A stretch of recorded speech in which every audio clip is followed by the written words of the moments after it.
قیامت کے دن ایک عورت کو اللہ کے دربار میں حاضر کیا جائے گا، ایک خاتون کو اللہ کے دربار میں حاضر کیا جائے، اور یہ عورت کون ہوگی؟ یہ بے نمازی عورت ہوگی۔ اس کو اللہ کے حضور حاضر کیا جائے گا۔ جب اسے اللہ کے حضور حاضر کیا جائے گا تو اس سے پوچھا جائے گا کہ تو نے نماز کیوں نہ پڑھی، تو نے نماز کیوں چھوڑ دی، نماز کیوں نہ پڑھی؟ وہ عورت جواب دے گی، عرض کرے گی، یا اللہ مجھے اپنے خامد کے، اپنی فیملی کے کام کاج میں فرصت نہیں ملتی تھی، اور خامد کے خوف کی وجہ سے یہ فریضہ ادا نہیں ہو سکتا تھا، خامد کے خوف کی وجہ سے، خامد کے کام کی وجہ سے میں نماز نہ پڑھ سکی۔ یہ وجہ سن کر میرا اللہ حکم دے گا کہ فرعون کی بیوی حضرت آسیہ کو حاضر کیا جائے۔ جب حضرت آسیہ حاضر ہوگی تو اس بے نمازی عورت کو کہا جائے گا کہ اب تو بتا کہ تیرا خامد زیادہ ظالم تھا یا آسیہ کا خامد فرعون زیادہ ظالم تھا؟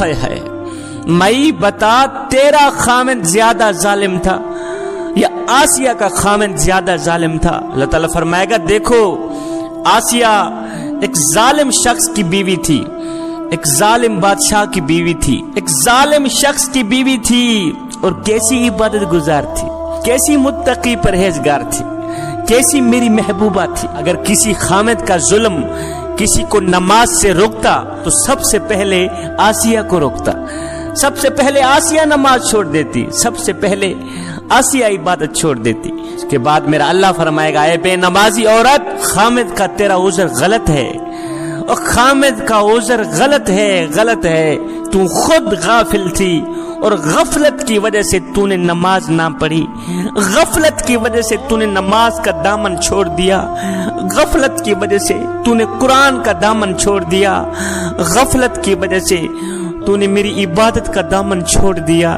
اس کے بعد میرا اللہ حکم فرمائے گا، فرشتو اس عورت کو، اس بدبخت اور بدقسمت عورت کو گھسیٹتے ہوئے لے جاؤ، جہنم میں داخل کر دو۔ میری بہنوں، میری ماؤں، اگر آخرت کی زندگی عزت سے گزارنا چاہتی ہو، اگر آخرت کی زندگی ایک مقام سے گزارنا چاہتی ہو، اگر آخرت کی نہ ختم ہونے والی زندگی وقار سے گزارنا چاہتی ہو تو خدا را نماز کا دامن کبھی نہ چھوڑ۔ بنی اسرائیل کی ایک عورت حضرت سیدنا موسیٰ علیہ السلام کی خدمت میں حاضر ہوئی، عرض گزار ہوئی، اے اللہ کے نبی، مجھ سے ایک گناہ ہو گیا تھا، بعد میں نے توبہ بھی کر لی ہے، آپ دعا کریں اللہ تعالیٰ میری توبہ قبول فرمائے اور میرے گناہ معاف فرمائے۔ سیدنا موسیٰ علیہ السلام نے پوچھ ہی لیا، اے خاتون، تجھ سے کون سا ایسا گناہ ہوا ہے، کون سا ایسا گناہ ہوا ہے، کون سی ایسی غلطی ہوئی ہے، کون سی ایسی خطا ہوئی ہے جس کی دعا کرانے تو اتنے دور سے میرے پاس آئی ہے؟ وہ خاتون کہنے لگی، بنی اسرائیل کی عورت کہنے لگی، اے اللہ کے نبی، مجھ سے گناہ یہ ہوا تھا کہ میں نے زنا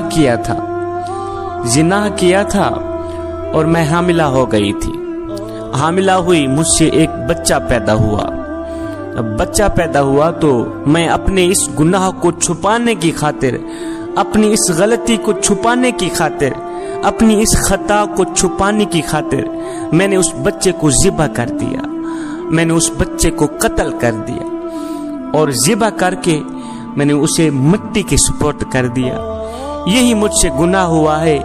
اے اللہ کے نبی، آپ دعا کریں اللہ تعالیٰ میری توبہ قبول فرمائے اور میرے گناہ معاف فرمائے۔ ہائے، اللہ کے نبی نے جب سنا کہ اس عورت نے زنا کیا ہے جس کے سبب ایک بچہ پیدا ہوا، اس عورت نے اپنے اس گناہ کو چھپانے کی خاطر اس معصوم بچے کو ذبح کر دیا، مار دیا، قتل کر دیا۔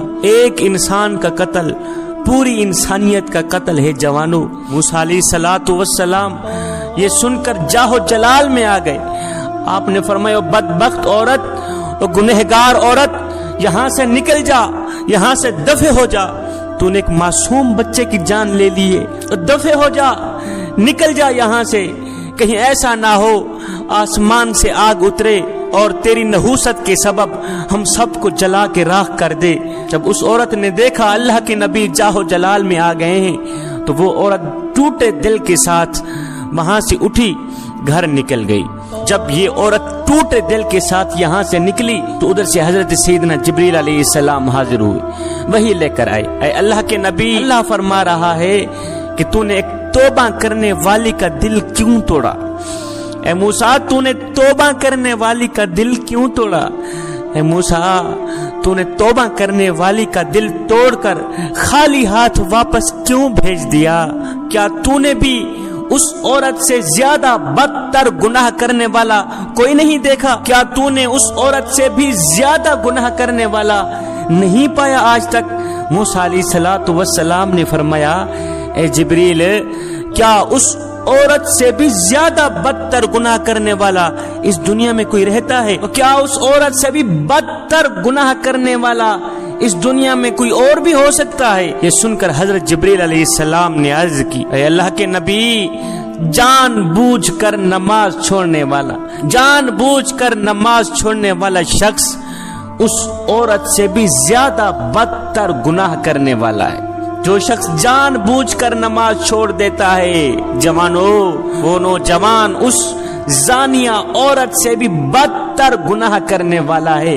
خدا را اس گناہ سے بچیں، نماز کا دامن ہرگز نہ چھوڑیں۔ اللہ تعالیٰ جب ناراض ہوتا ہے روٹی بند نہیں کرتا، جوانو، اللہ تعالیٰ جب ناراض ہوتا ہے رزق بند نہیں کرتا۔ اللہ تعالیٰ جب ناراض ہوتا ہے سورج کو حکم نہیں دیتا کہ فلاں شخص میرا نافرمان ہے، تیری کرنیں اس کے آنگن میں نہیں جانی چاہیے۔ نہ بندے، نہ، اللہ جب ناراض ہوتا ہے تو سجدوں کی توفیق چھین لیتا ہے۔ اللہ جب ناراض ہوتا ہے تو من اجڑ جاتا ہے۔ اس سید کو اتنا تو بتا دو، جس بندے کا من بھی اجڑ جائے اس کے پلے رہتا ہے کیا ہے؟ اے بندے، نماز پڑھ اس سے پہلے کہ تیری نماز پڑھی جائے۔ وہ ایک سردار تھا، ایک غلام تھا۔ جو سردار تھا وہ بے نمازی تھا، اور جو غلام تھا وہ 5 وقت کا نمازی تھا، 5 وقت کا نماز۔ ایک دن یہ سردار اور یہ غلام کہیں جا رہے تھے، جاتے جاتے اذان کی آواز آئی۔ غلام نے کہا، سردار جی آپ یہاں ٹھہریں، میں چاہتا ہوں نماز پڑھ کے آتا۔ سردار نے کہا، ٹھیک ہے جاؤ، جلدی واپس آنا، ہم نے آگے سفر کرنا ہے، میں یہاں بیٹھتا ہوں۔ یہ غلام گیا مسجد کے اندر، اس نے مسجد کی دہلیز پر قدم رکھا، اس نے وضو کیا، اللہ اکبر، مسجد کے اندر گیا، اس نے جماعت کے ساتھ نماز پڑھی۔ نماز پڑھنے کے بعد اس غلام نے کیا کیا؟ قرآن اٹھایا، پڑھنے لگ گئے۔ حضرت سیدنا علی المرتضی شیر خدا کا آج سے 1400 سال پہلے کا وہ جملہ مجھے آج تک نہیں بھولا۔ آپ نے فرمایا، یا باری تعالیٰ، میں تیری عبادت تیری جنت کی لالچ کے لیے نہیں کرتا، اور نہ ہی تو جہنم کے خوف سے کرتا ہوں۔ مالک، میں تو تیری عبادت بس اس لیے کرتا ہوں کہ تو لائق ہی عبادت کے ہے، تو لائق ہی بندگی کے۔ ایک شخص حضرت سیدنا علی المرتضی شیر خدا کے پاس آیا، کہنے لگا، یا علی، میں نے آپ کے بارے میں کچھ سنا ہے۔ کہا جی کیا سنا ہے؟ کہا جی میں نے سنا ہے کہ تو اللہ سے باتیں کرتا ہے اور اللہ تیرے سے باتیں کرتا ہے۔ آپ نے فرمایا، میاں تو نے بالکل ٹھیک سنا۔ کہا وہ کیسے؟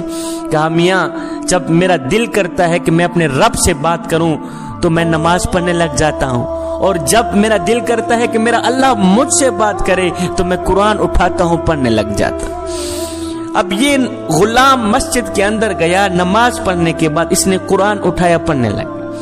اب باہر بیٹھا سردار اس کے انتظار میں تھا۔ سارے نمازی نماز پڑھ کے واپس چلے گئے، یہ غلام مسجد کے اندر ہی بیٹھا۔ جب وہ سردار باہر بیٹھا تھکا تو آہستہ آہستہ اٹھا، جاؤں پتہ کروں کہاں مر گیا ہے غلام۔